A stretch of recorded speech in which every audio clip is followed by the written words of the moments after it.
Our next club on the G.O.A.T podcast club series is my club, Newcastle United, and we're kicking off with a bang. Our first guest is the Athletic's Chris Waugh. Chris is on the Newcastle beat for The Athletic and also appears on the brilliant Pod on the Tyne podcast, previously covering the club for regional newspaper The Chronicle. It was an absolute delight for myself and Tom to welcome Chris onto the G.O.A.T podcast, and we hope you enjoy the episode and the mini-series.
Hello everyone, welcome back to the G.O.A.T podcast. We've got a superb guest to help kick off this mini-series, who I'm going to come to in a minute, but first Tom is with me as usual. How are you doing, mate? Yeah, not too bad, mate. I'm really glad that we've come to the point where obviously we're covering your club now as well, and you're at kind of an interesting point really, I think, in your season now, but I think, like we said off air just before, it's quite nice as well, as we've had with the other clubs, to kind of delve back into the past as well. And I think that's kind of the nice thing really about the podcast in general, that we're able to look back on sort of happier times really for most clubs as well. So yeah, looking forward to this one. Yeah, I know before we started the series we talked about perhaps leaving Liverpool and Newcastle towards the end, but in fact we've done the exact opposite. We've gone with us two of our first three. But we've got a fantastic guest this week joining us to kick off the Newcastle series. We're joined by the Athletic's Chris Waugh, who covers the club around the clock, produces regular brilliant pieces on the website, and also a regular on the Pod on the Tyne podcast. Chris, welcome to the G.O.A.T podcast. How are you doing? Yes, I'm not too bad at all, thank you. Thank you very much. Yeah, we're gonna come to Chris's choices for greatest player, cult hero, and greatest 11 as usual. But normally on the club series, we obviously always have a little chat at the start, just touching about how things are at the club at the moment and just the current take on the situation. I mean, it might be tricky for us both, to be honest, Chris, but I've got to ask the question, what have you made of Newcastle United's season so far? It's been strange. They started off reasonably well, points-wise at least, and got themselves into a decent position by certainly mid-December, and then COVID crisis, injuries, everything that basically has gone wrong. The lack of identity that Newcastle had previously, and they basically confounded a lot of the statistics and the metrics last season, and a lot of fans worried that was unsustainable. And I think that all of those things have come together and it's sort of come home to roost, and they've absolutely nosedived down the table. They're really do look at one club, you cliched always get sucked into it, and Newcastle United very much have been that club. They have only downward momentum, 2 wins in 19 games in all competitions, and really it's looking very bad for them. They desperately need a win at some point. They couldn't beat West Brom away, lost to Sheffield United, first team to do that earlier in this year, and it's not been a fun time to cover the club either. It's not been fun.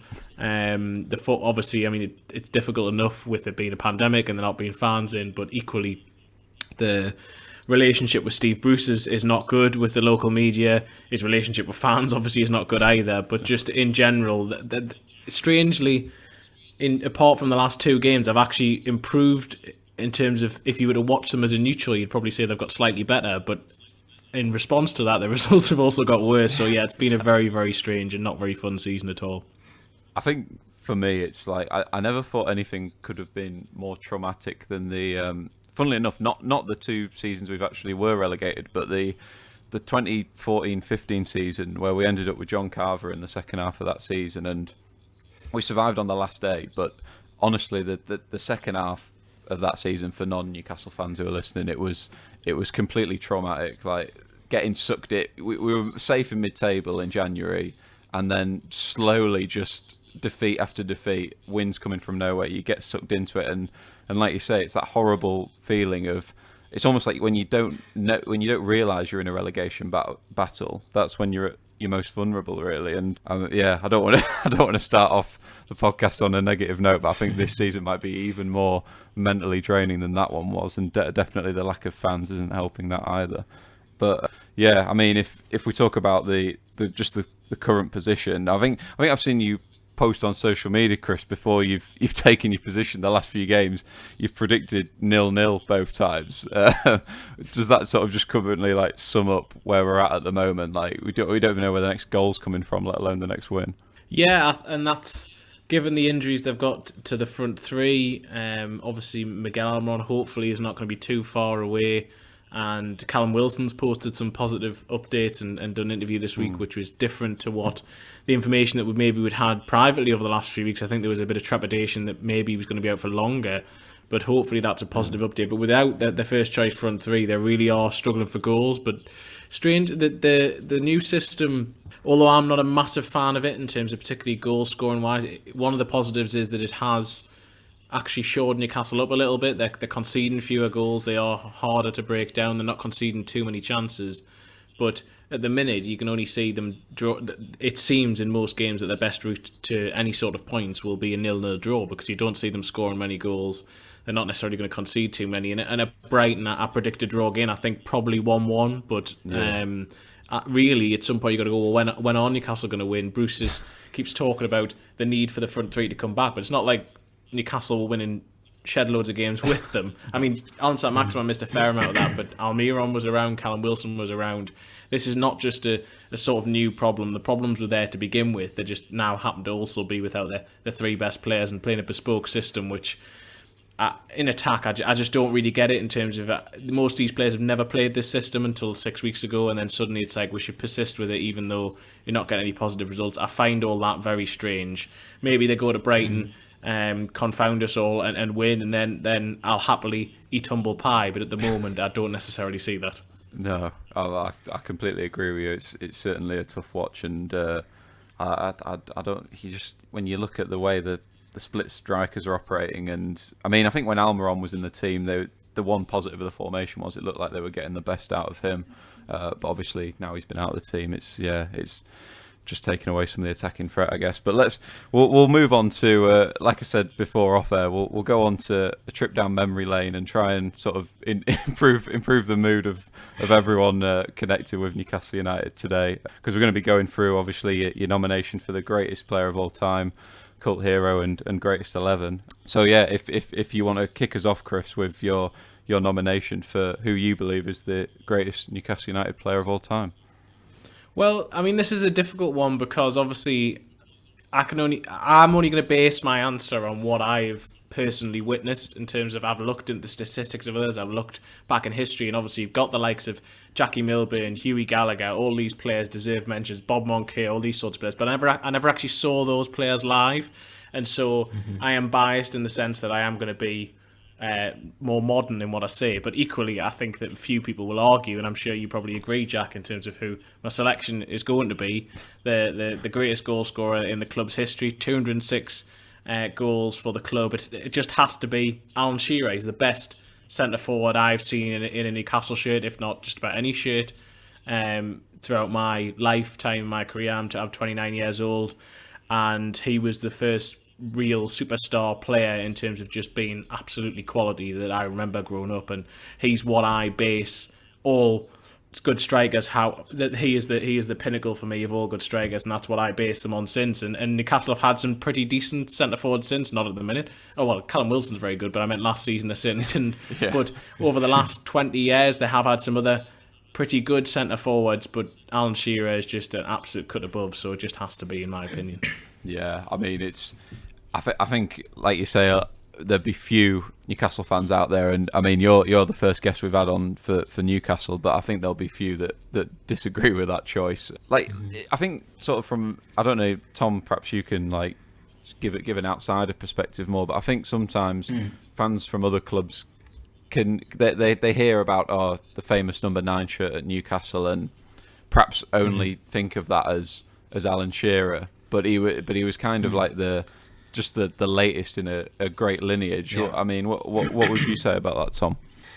Yeah, I mean, I think we've had a little bit with the Everton episode as well, that it's certainly a club that to me stands out with a tradition of a number 9, and it's certainly the player that you look at as sort of your talisman, really. And I think Alan Shearer, like you touched upon there, kind of he's in that lineage, really, isn't he, with the likes of Jackie Milburn. Obviously broke his record in his final year at the club, didn't he? And I think that, you know, in the years that Shearer had at Newcastle, he was absolutely, you know, your talisman. And he carried, a bit like at my club with Steven Gerrard, he carried more than a football club. I think he carried the city as well.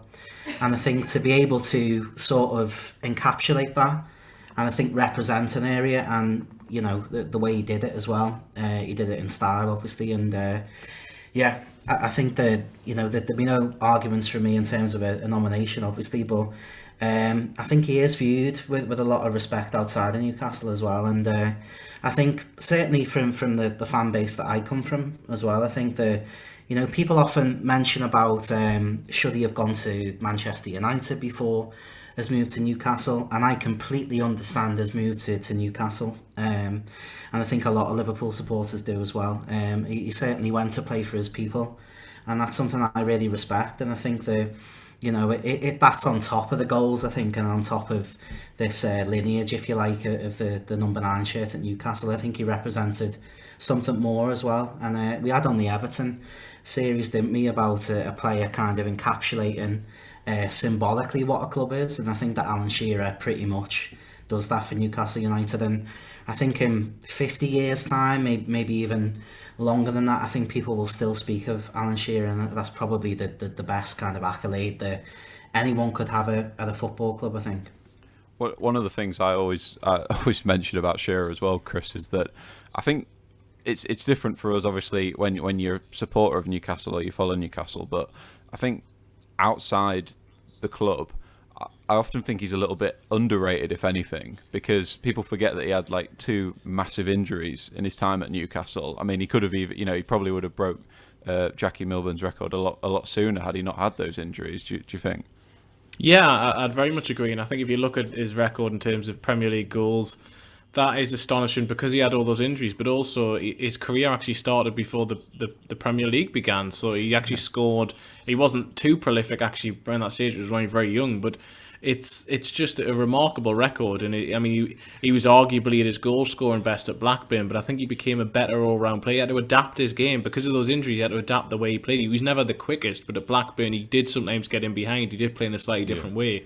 And at Newcastle, he became more of that sort of target man, but he was so much more than that, and he was very much a leader, and he was so cute as well towards the end of his career. He knew exactly what to do, very, very smart, very good at getting the better of defenders, knew exactly where he wanted the ball, and he also was very good at telling his teammates where he wanted the ball as well. I mean, he famously took David Ginola to one side a few weeks after signing for Newcastle and basically told him, stop doing tricks, put the ball in the box. I want the ball in the box because I want to be able to score goals. And I think that was one of the reasons why Norberto Solano was one of his favourite players to play with, because he knew that Norberto Solano's put it before, basically he'd speak to Shearer before game, and Shearer would say, you put the ball into the 18-yard box, I will be there and I will meet it.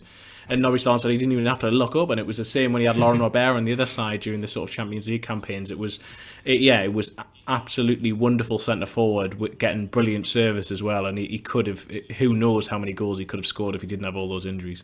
Yeah, and I completely, I think that as well, it's almost a little bit overlooked perhaps from the outside, but even though he'd had a brilliant career even before he joined Newcastle, obviously came for a world record fee, but he actually sort of played for 2 brilliant Newcastle teams. You know, the end of the Kevin Keegan era team in 1990 when he joined in 1996, and then also the Bobby Robson Champions League team that you've mentioned, touched on there. Do you have like a sort of a personal favourite Shearer moment that stands out above the rest? Well, it's my favourite Shearer goal actually is the cushioned volley he scores against Aston Villa, and I think the reason it's my favourite Shearer goal is that it sort of showed that other side to him. I mean, in terms of a classic Shearer goal would either be a header or a powerful shot, but he also had so much more to his game, and that Villa goal was just that. To even think about doing it for a start, but then to be able to execute it in the way he did, and it's an absolutely fantastic goal. But also, I suppose the other wonderful Shearer memory, and this is sort of a one which I combine with again Nobby Solano, is those little free kicks where Nobby would be standing over the ball and would be delaying before sliding off, and he'd be telling the referee that the wall's rushing up, and then as soon as the wall started to go back, he'd lay it off and Shearer would hammer the ball into the goal. I remember the one when Jussi Jääskeläinen handled it for longer than when they just brought in the 6-second rule and Shearer scored against Bolton. That's the one that sort of sticks in the memory. But yeah, they're the sort of real Shearer memories I have. I remember there was that. I think there was one against West Brom at home where it was one of the rare occasions where there was a back pass. Referee had pulled up a West Brom defender for a back pass, and the free kick was literally like 4 or 5 yards off the goal line. The entire West Brom team was stood on the goal line, and like Chris said, Nobby and Shearer were just doing the classic roll and then wait, and then like point to the referee, say what are they doing? The roll and whack. Of course, he smashed it in, even though there were like 10 players blocking his way. But I mean, Tom, we've got to say it's perhaps like I know a lot of people think listening, particularly like modern era fans, will say it's an obvious choice, but it's a great choice nonetheless.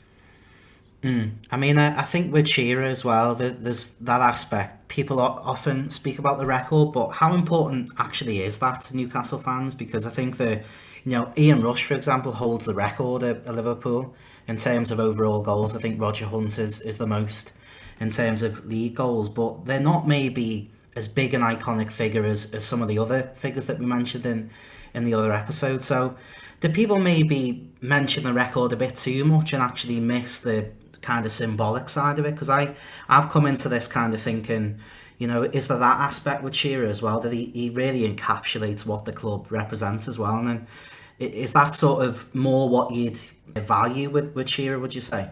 I think there is a certain element to that, but I think part of the reason why the record is so important is because of Newcastle's lack of winning trophies, and because it's sort of like the club's.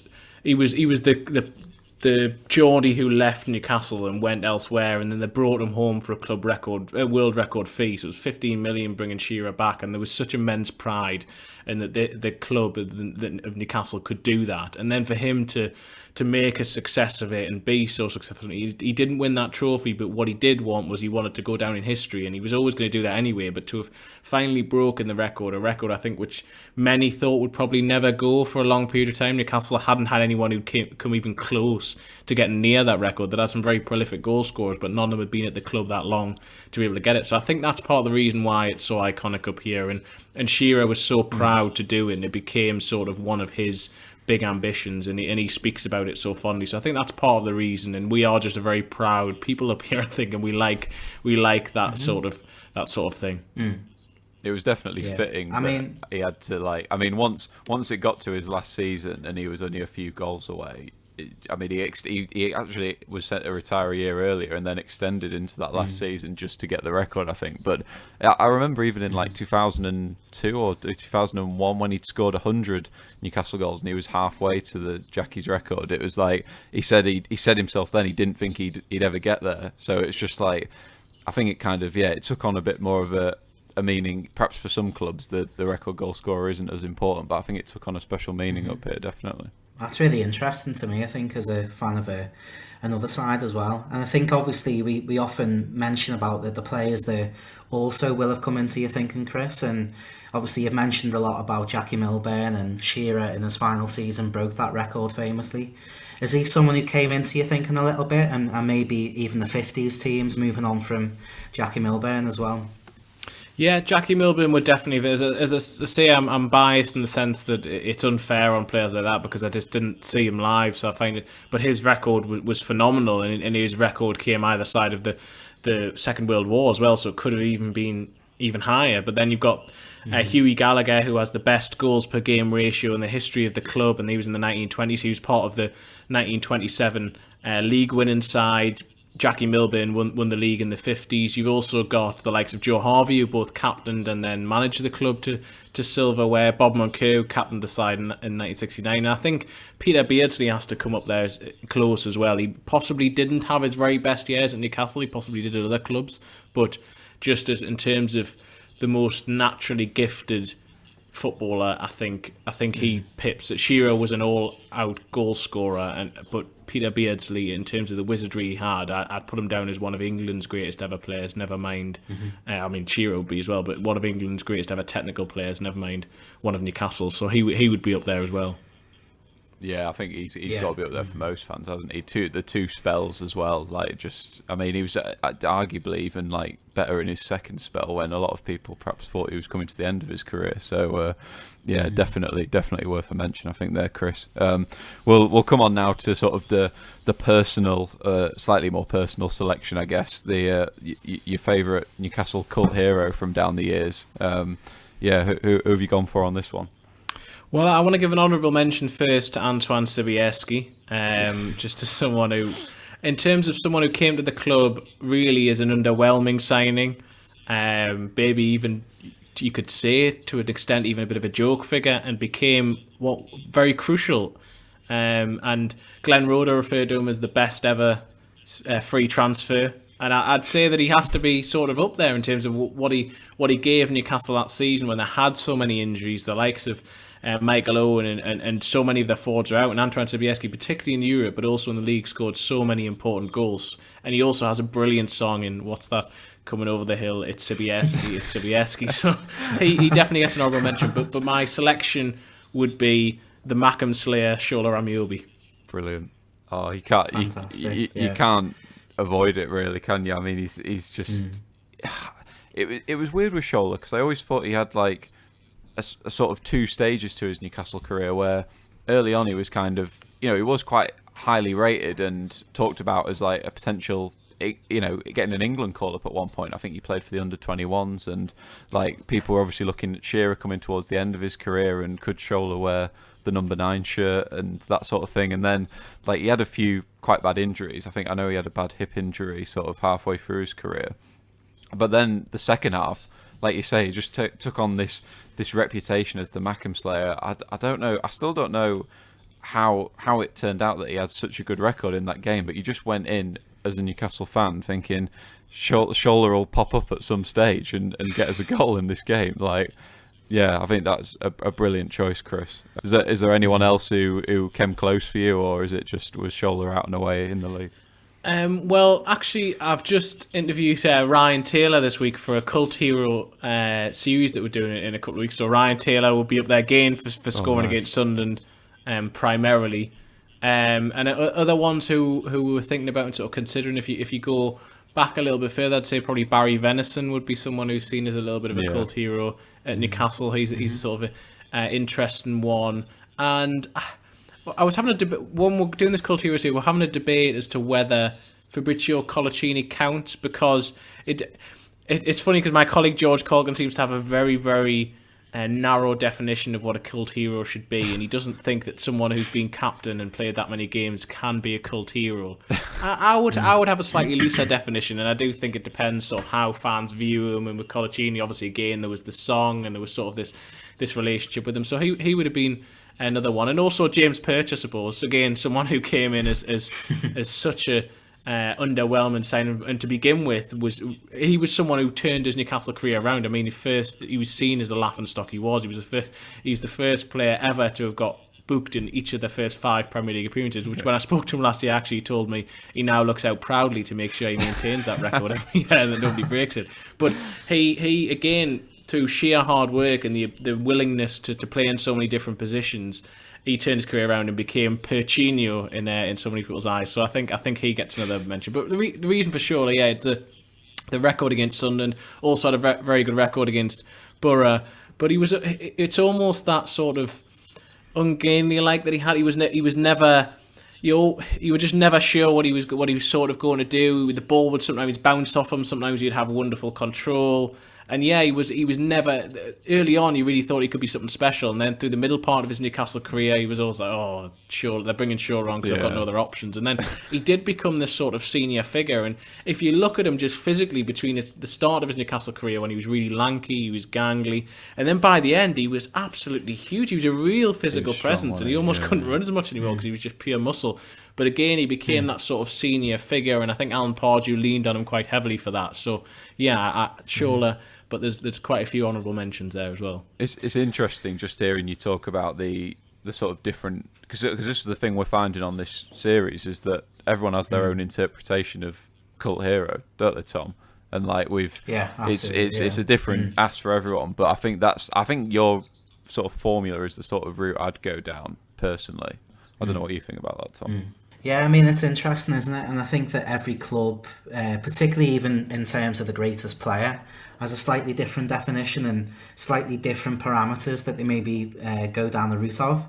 But I really like the one of Ameobi because I think, like you say, there's them two stages to his Newcastle career, and obviously that goal under Robson as well in the Champions League, the one at the Nou Camp, I think really stands out for me as well as a younger fan, because I remember watching that. And it's those moments really, isn't it, where you can sort of speak about him as a great servant, but he also had those moments. And I think we had it in previous episodes, didn't we, that it is about a player who makes that contribution still.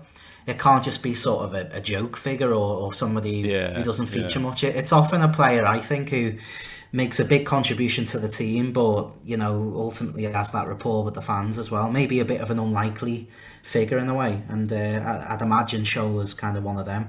Big goals as well is the big one, really, isn't it? You speak about the goals against Sunderland. That's obviously going to endear you to the Newcastle supporters, and it's obviously a great nomination, I think, as well, Jack. That goal in the Nou Camp that you mentioned, I think it had the added sort of comedic value of, I think that game had been postponed 24 hours because of a monsoon in Barcelona, so a lot of the Newcastle fans had to fly home.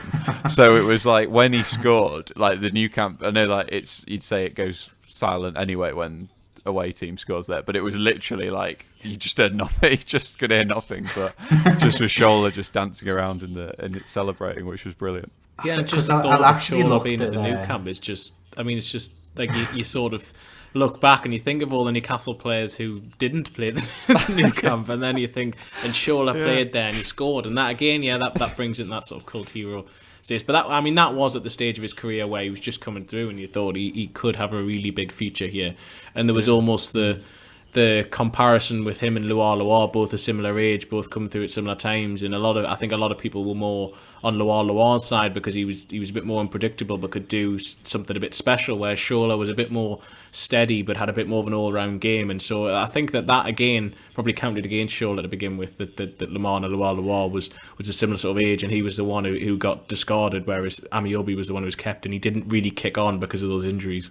Yeah, but he definitely, and he had the I think, but just because of his runs in Europe under Robson's team, he ended up being the second highest goal scorer for us in Europe, which is like just another factor I think throwing in. So definitely a great selection, Chris.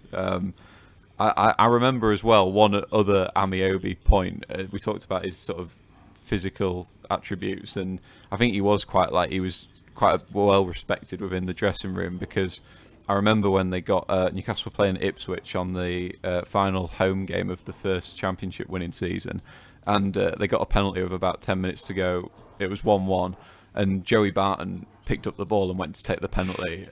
Joey Barton, to be fair, probably does fancy himself as a bit of a hard man anyway, but then he just got the tap on the shoulder from Shola, who just no, that's mine, who then went and scored the penalty. But yeah, a brilliant selection, Chris. Well, I'm looking forward now to hearing your greatest. Talk us through your greatest Newcastle 1 to 11.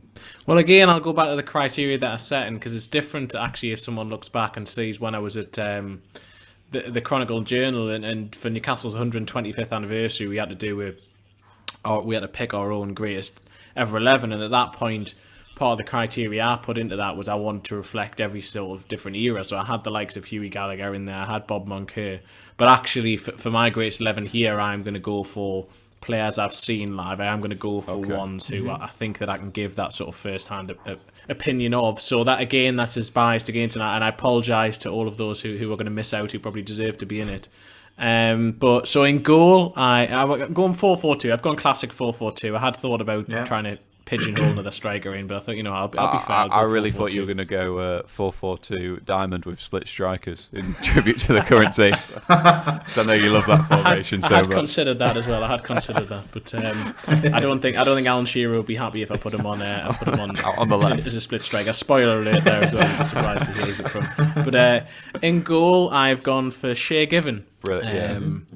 Again, he probably would have broken the all-time appearance record for Newcastle if he hadn't left, because he saw the direction essentially that the club was heading in, which was he left midway through the first relegation season of 2008-09. But just as a in terms of longevity, but B, some of his performances, and I remember one of the best goalkeeping performances I've ever seen was when Newcastle lost 5-1 at home to Liverpool, and it could have been 6. It could have been 6 by half time, but for Shea Given just repeatedly making save after save after save from the likes of Steven Gerrard and others on that side, and it was just astonishing. Rafa Benitez was Liverpool manager at the time, and I just remember, and I think that was the game where Given decided he was fed up and he wanted to go, and he ended up going to Manchester City. But just some of the performances he put in, because he wasn't the tallest guy and it become a bit cliched, and I think he always found it a bit strange that people didn't think he was that tall, because he's about 6'2", but he always looked quite slight in the goal, but a very, very,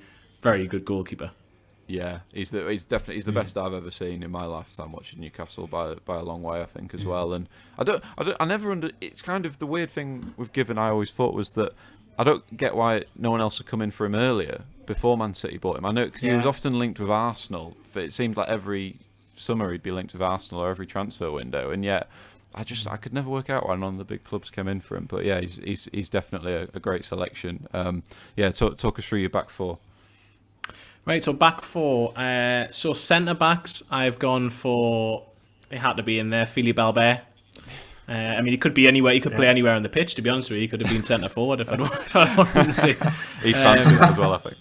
But just as what a phenomenal footballer, and he's a better defender than I think people remember. Although he's not the best central defender in terms of defensively you'll ever see. But just what he encapsulates that. He encapsulates the entertainer side. If there's one player who really encapsulates it, it's Philippe Albert, because he was a centre back who would have been comfortable anywhere else on the pitch and had no interest really in defending. He wanted to get forward, and obviously the iconic goal against Manchester United. But alongside him, because I've gone for someone who doesn't really defend, I've gone for someone who I think it was a shame he didn't play that much for Newcastle because of injuries and because he ended up getting poached by Real Madrid. But I think the best natural defender I've seen at Newcastle is Jonathan Woodgate.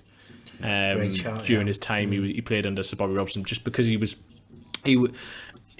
someone who could just sense danger, and he never looked rushed because he was always in the right position. He always made the right decisions, and he was blighted by injuries, and then he ended up getting picked up by Real Madrid. But he was sort of the missing link in that Robson side, and I think if he'd been fit, I do think that Newcastle could have gone further in a lot of the competitions that we're in, because he was that important and he was that good at that point. I'd go as far as to say he was possibly the best, certainly in the top 2 or 3 centre backs in England playing at that moment in time.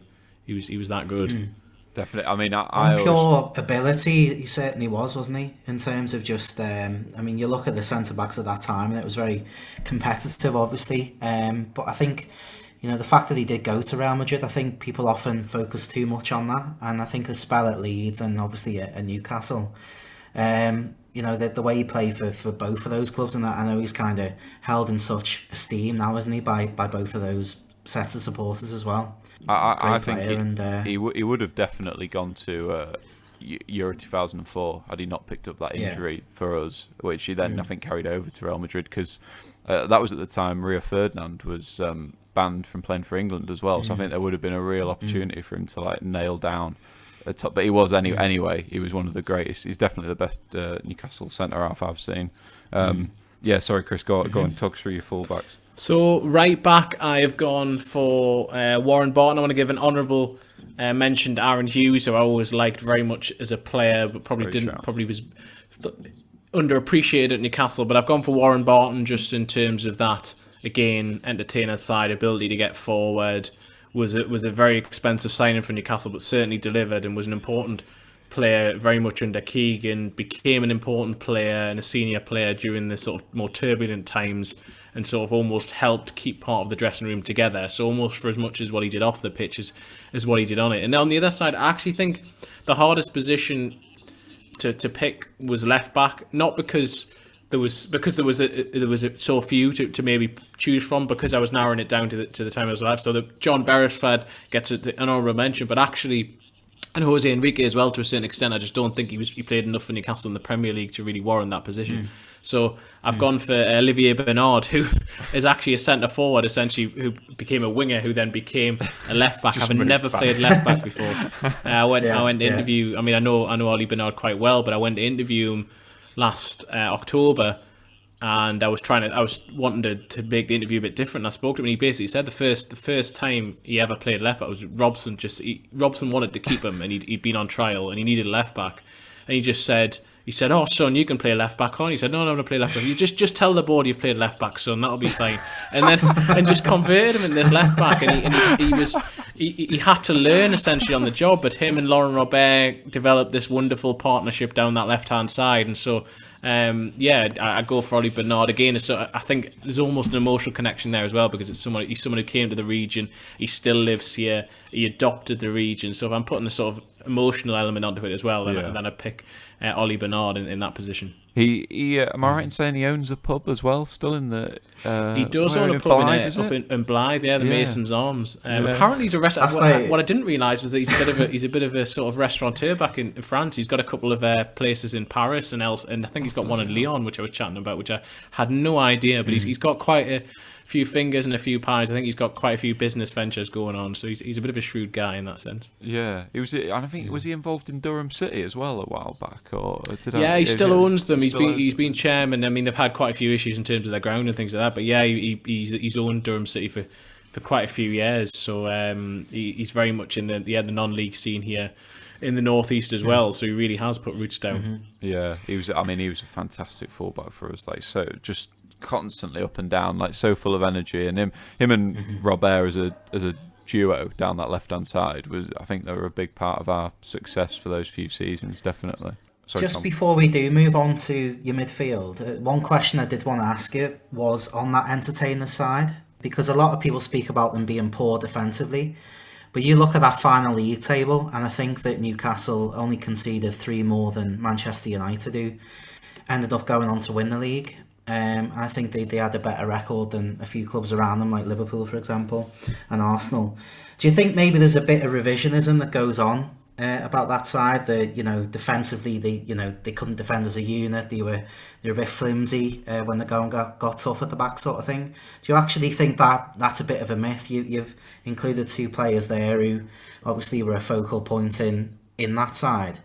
Do you think there's maybe a rethink that's got to be made on that side a little bit in terms of the I think there does to an extent. I think it's almost like if you look at Man City now, although Man City have become a little bit more defensive this season, if you actually look at the season, the 2 seasons pre-Liverpool winning the title, Man City were dominant in every area of the pitch. And I think it was the same with Newcastle. Newcastle dominated matches, so teams didn't get that many opportunities against them. And they sometimes looked very open because on the rare occasions they lost the ball and there was so much space for teams to counter into. But they would just attack after attack after attack. When they had to defend, they could. And it would quite often just be almost Darren Peacock waiting for someone to come back and help them out defensively because the others had gone forward. But yeah, Newcastle were... And but it's interesting because a few years ago I spoke to David Ginola, and he said that there was just people saying, you should have changed, you should have become more defensive, and maybe David Batty coming in to an extent did change the dynamic of the side, although I think that's unfair. But equally, he said that it was never in our thoughts that we needed to do that, because that wasn't the way that team played. And I do think, I think they do have a better defensive record than people remember, but B, the idea of changing the way that Newcastle would have played, that it would have suddenly gotten the title, that was why they were so successful, because that was the way they played. I don't think tweaking it would have worked, because the idea was almost, total football, for want of a better term. Keegan wanted them to play that way, he wanted to go out and express themselves, and I think almost that lack of structure was their biggest strength, really. And so, they were better defensively, but equally that was mainly because they were just so dominant. It's interesting, really, isn't it? Yeah. In terms of the perception of that side. Yeah, so your midfield, Chris? So midfield, have I cheated? No, I haven't really. I suppose it is almost a midfield diamond, but not with split strikers, because I have Gary Speed sitting. He's not really sitting, though, because he wasn't really a sitting sort of player, but I have him in that sort of position. I feel really bad because I've left Rob Lee out, which was a very difficult decision. I wanted to get him in there somewhere, and unfortunately I couldn't. So I've got Gary Speed sitting, and I've got Peter Beardsley just in front of him, almost in the hole, sort of in that position. So you've got two, again, legends of the club game, never mind Newcastle United there. And then on either side, I've unsurprisingly, given the praise I've already given him, got Norberto Solano on the right hand side. And it left-hand side was very difficult, because I think in terms of one of my favourite players to watch, it would be Laurent Robert. And so I loved watching Laurent Robert and seeing the way that he struck a ball. I've never seen someone else strike a ball so in the way that he did. And I visited him in France about 18 months ago, and that was a wonderful trip to go and spend time with him. But I've had to bump him out the side to put David Ginola in. So I feel really bad. But I mean, that just in those sort of positions, there were so many potential ones to choose from, but I mean, just David Ginola. I actually wrote a piece with James Moore, who's a Spurs fan early in the year for The Athletic, before Newcastle played Spurs, and it was basically almost an argument between the two clubs as to who David Ginola belongs to, because obviously I think a lot of other people remember him as a Spurs player, and he won the PFA Player of the Year when he was there, and they won the cup. But the time he was at Newcastle, I just think, his first 6 months at Newcastle, he was absolutely unplayable, and I think he was like nothing the Premier League had seen by that stage. And so that's why I think that his best moments are at Newcastle. I'm biased, and obviously, and I have that sort of selective memory in some ways, but I just think, as absolutely pure footballer who was brilliant at Newcastle. It's like an ongoing battle within our fan base, really, Tom, of who Robert or Ginola, which one was who was the better player. And it's, I mean, I wouldn't argue with Chris's selection at all, but the only thing I always think is Robert did have a few more seasons I think Ginola was there. He was there for 2 seasons, 2 brilliant seasons. But Robert kind of was like quite a long-standing member of the team, really, and like his return in terms of goals and assists was just staggering. So I think they're both worthy mentions, to be fair.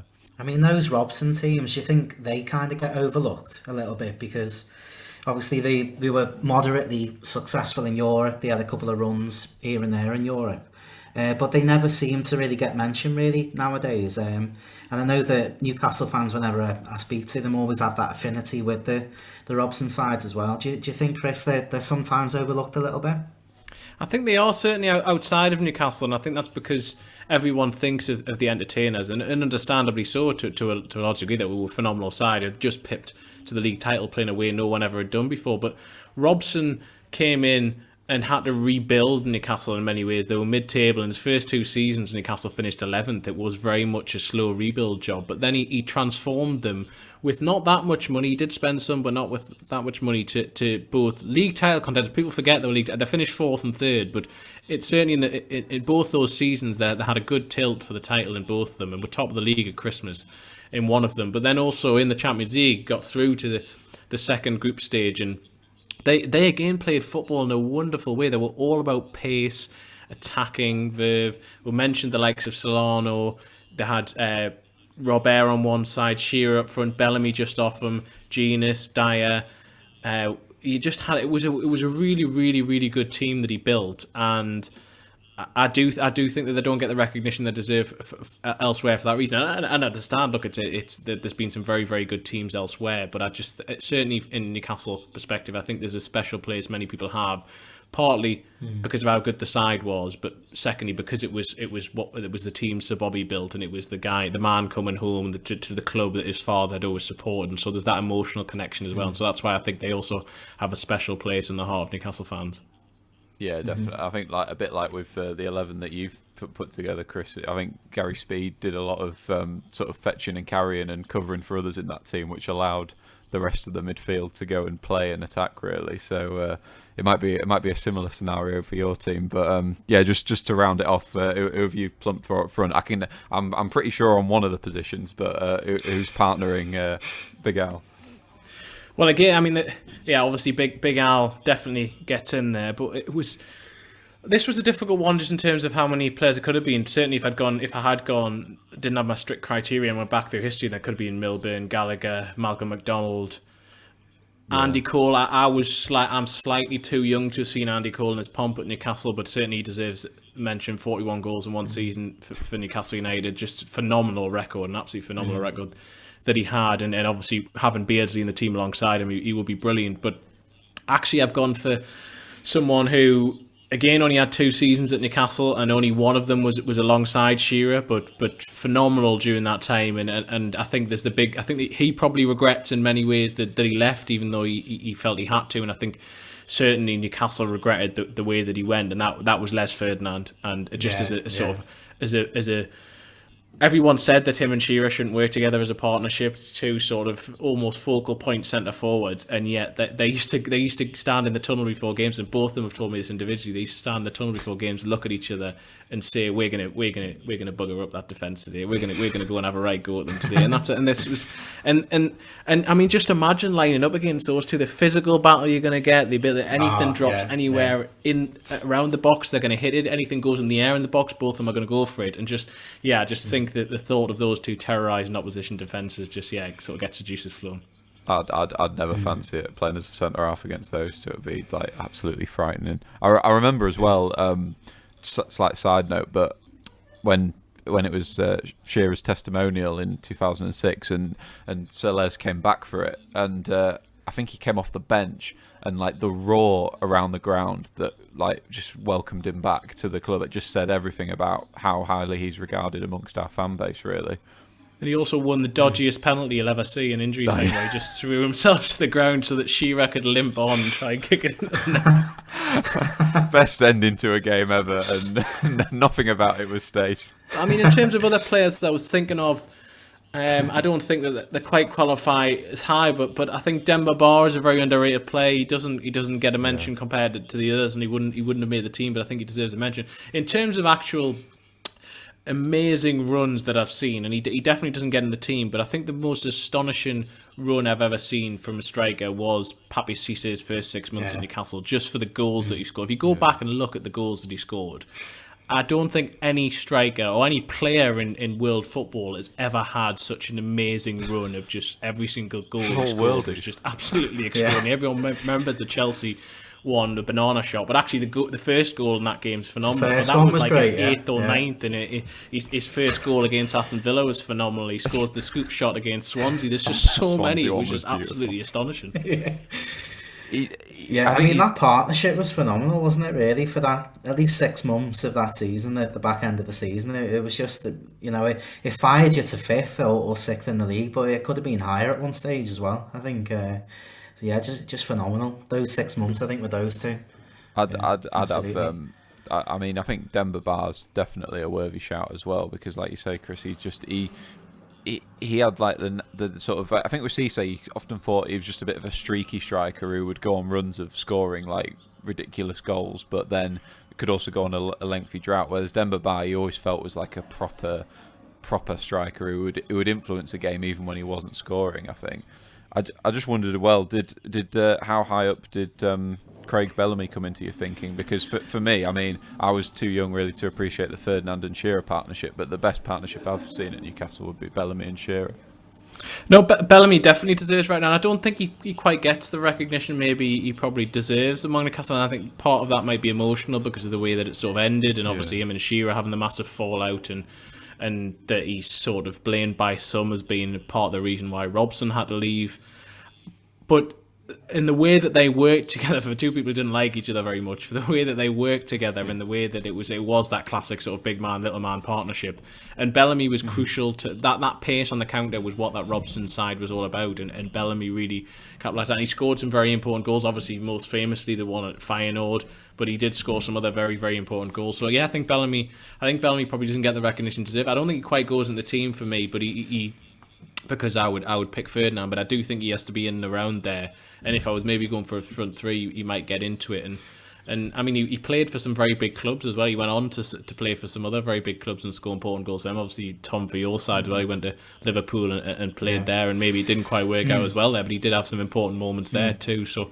Yeah, Bellamy certainly deserves a bit of a mention. I mean, someone who I don't think quite makes it, but he could have been in the cult hero one I had considered as well would be Tino, who has to get a bit of a mention in this podcast, certainly. Absolutely. So, if Tino doesn't crop up in your cult hero series at some point, Chris, I'd be surprised. Actually, he's got to be up there. I mean, certainly there's no other footballer who's played in the Premier League who's lived a life like him. Let's say that. But I'll just quickly recap, just because I mean I just love the thought of this team together. So we've got Shay Given in goal, Jonathan Woodgate and Philippe Albert at centre half, Warren Barton at right back, Olivier Bernard at left back, and then a midfield diamond of Gary Speed, Peter Beardsley, Nobby Solano and David Ginola.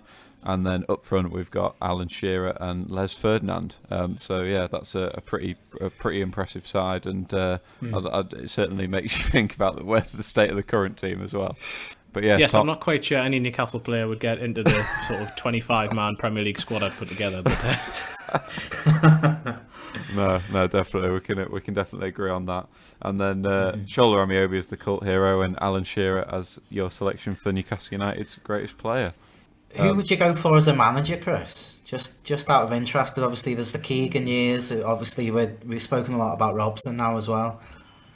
Oh, that's hard because it would be one of. I mean, Rafa Benitez would have to get an honourable mention, but just in terms of what was actually achieved in the success of the sides, I think I would go for one of Robson or Keegan. I think because I was slightly post Keegan and I was growing up at the time he was just coming. I think I would probably go for Sir Bobby Robson. I think Keegan had those wonderful few years when he first managed at Newcastle, and then it was never quite the same from his manager afterwards, whereas Robson, his experience and everything he did elsewhere, and the way that he did get the best out of Shearer and that. So I think I would just plumb for Robson, but it's a very, very difficult one, that. Yeah, I think good choice. Jack, I've really enjoyed this episode, and obviously Chris has been a fantastic guest, and I think it's been a fascinating club and a fascinating bit of English football history to kind of look through, hasn't it, as well? Yeah, no, obviously I've really enjoyed the last 45 minutes, as you could probably imagine. But just nice to sort of reminisce about better times for our club that hopefully will come back one day.